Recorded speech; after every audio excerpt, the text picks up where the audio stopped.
Hello and welcome. You are listening to the Fertility in Focus podcast. I'm your host, Christina Burns, doctor of Eastern medicine and holistic fertility expert. In these weekly sessions, I'll be bringing you the best of advice on nutrition, lifestyle, and natural medicine to optimize your fertility. Let's jump into today's episode. Hey everybody, welcome back. Today, we're doing a spotlight on acupuncture and moxibustion, two Eastern therapeutics for fertility.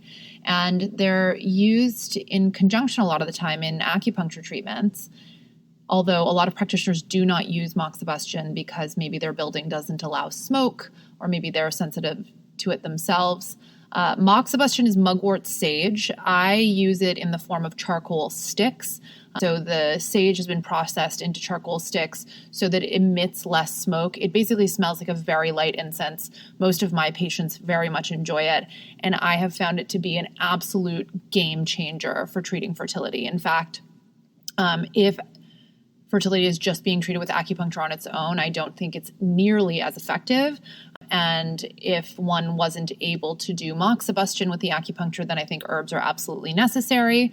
So acupuncture on its own, I do believe to be really, really excellent, but also limited if not combined with moxibustion and or herbal medicine, Chinese herbal medicine.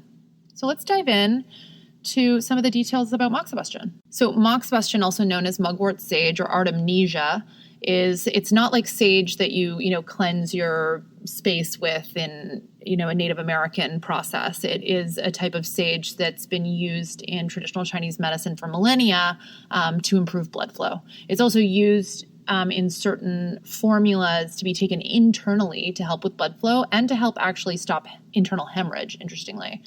So it's an important therapeutic method in traditional Chinese medicine and has been applied to treating gynecological diseases for thousands of years. Moxibustion refers to the ignition of a moxa stick or the raw herb itself, and then the smoke acts on the corresponding acupuncture points for, like, it burns and the smoke kind of it has a therapeutic effect there. It relies on the heat and the medicine from the herb to achieve the role of disease prevention and treatment. Traditional Chinese medicine theory holds that moxibustion has the functions of warming and dredging channels and collaterals, regulating qi and blood, dispelling cold and relieving pain, preventing and treating diseases, and strengthening health. So to give some background, Eastern medicine believes that a lot of reproductive issues or fertility challenges are cold in the uterus, which is essentially, to me, basically like poor circulation, low functioning organs, and moxibustion is really, really good at innervating circulation, at improving function of ovaries and blood flow in the uterus.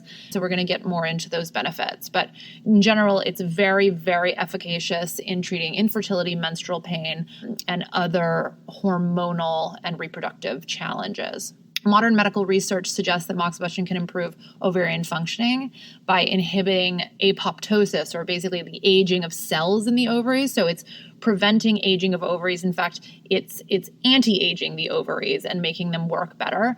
It enhances overall antioxidant defense abilities. The stimulation of acupoints by its thermal characteristics and chemical composition can activate circulation in blood vessels and improve blood flow. Improving ovarian artery blood supply and increasing uterine blood flow obviously aids in achieving pregnancy. Animal experiments have found that moxibustion can reduce inflammation in the ovaries. When people are like, oh, what is this? It feels nice. What is it used for? I say it reduces inflammation, increases blood flow. It does much more than that, but that's the basic of it. Basically, this research on animals suggests that moxibustion may improve ovarian hormone levels and manage the inflammatory response. Therefore, based on these experiments, moxibustion has been widely applied to treat female fertility. And it's been used to treat menstrual pain in women with endometriosis. It's been used to treat women with PCOS, with premature ovarian failure, with tubal obstruction, and more. So let's dive into some more research. In general, according to the research, here are some of the things that have been studied. The combination of acupuncture and moxibustion effectively improves ovarian function, promotes ovulation, and improves egg quality and endometrial receptivity. Hence, this therapy has been widely applied to the treatment of infertility induced by primary ovarian insufficiency, POI or POF, polycystic ovarian syndrome, endometriosis, intrauterine adhesions, thin uterine lining, and more. We will get right back to today's episode in just a moment. But since you're listening to this podcast, I gather you may also be interested in exploring holistic methods to better your fertility journey. In addition to running this podcast, I am also the founder of the Naturna Institute, a holistic wellness institute in New York City that uses naturopathic and traditional Eastern approaches to achieve optimal reproductive wellness. We offer a very comprehensive approach to natural care, often working alongside your Western medical practitioner to enhance results. And even if you live outside of New York City, we offer a variety of virtual services to better guide you in a tailored plan to help you towards your fertility goals. Be sure to check us out through our website, naturnalife.com, and follow us on Instagram at naturna_life. Okay, now back to the show. So I really like this study on endometrial thickness because some women have trouble building lining. And even if they don't have trouble building lining, some people are still having failed implantation with good embryos, or maybe some women are trying naturally and they're not having implantation.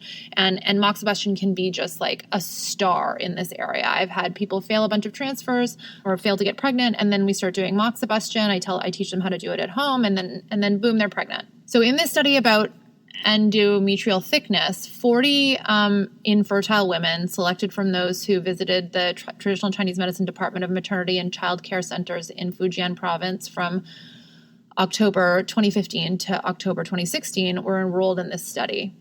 These women had mature follicles, so they had mature eggs and successful ovulation according to ultrasound monitoring, and their endometrial thickness was thinner than 7 millimeters. So these women were ovulating on their own, by the way. Like, they were able to produce enough hormones to do that, but their lining just wasn't getting thinner than 7 millimeters.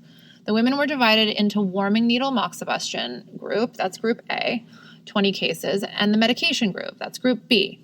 In Group A, acupuncture and warming needle moxibustion and electroacupuncture were conducted at different clinical stages. In Group B, estradiol was given to patients from day 7 after menstruation to the 14th day after at about ovulation. The treatment lasted for 3 menstrual cycles, and the endometrial thickness changes and pregnancy rate of the patients in the two groups were compared after treatment. And so what they found was the endometrial thickness of patients in the two groups did increase when compared to thickness from before. It was actually pretty comparable. The endometrial thickness improved a tiny bit more in Group A, which is the acupuncture and moxibustion group, but it wasn't clinically significant. However, here's the kicker. The clinically significant part was that after 3 menstrual cycles, the pregnancy rate in Group A, the acupuncture and moxibustion group, was 25%, and only 15% in Group B, which was the estradiol group. So there you have it.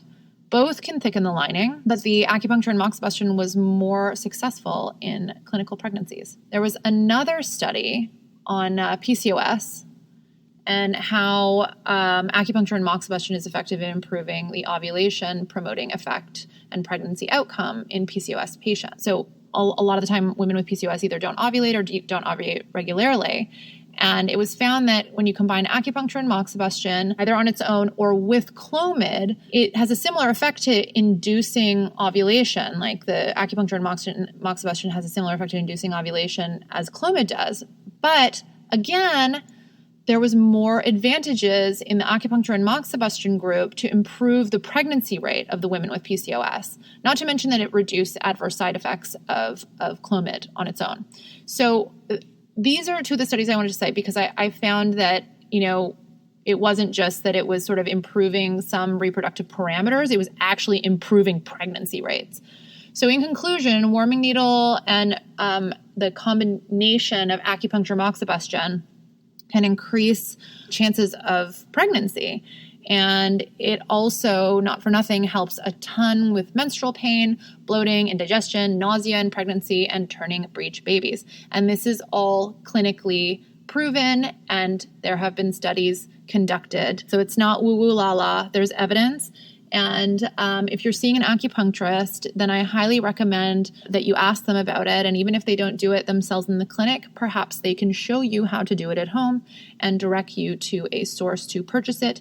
You are always welcome to contact us at the Naturna Institute, info@naturnalife.com. Visit our website at www.naturnalife.com. You can also DM me at Dr. Christina Burns on Instagram, and we're also happy to help with sourcing some of this information. We want you to be empowered on your journey and, get you to baby faster. See you next time. Really happy you've tuned in and joined the community, and I'm so excited to bring you more helpful content with each episode. In order to make this podcast as helpful as possible, I want to hear your input on what questions you need answered to get you feeling empowered on your fertility journey. You can DM me on Instagram at @Naturna_life or at naturallycb to share your most important fertility related questions. And if you're enjoying this podcast, please follow and share with friends. My mission is to help as many women and couples as possible. And for that, I need your help. Yours as always in love and light, Dr. Christina.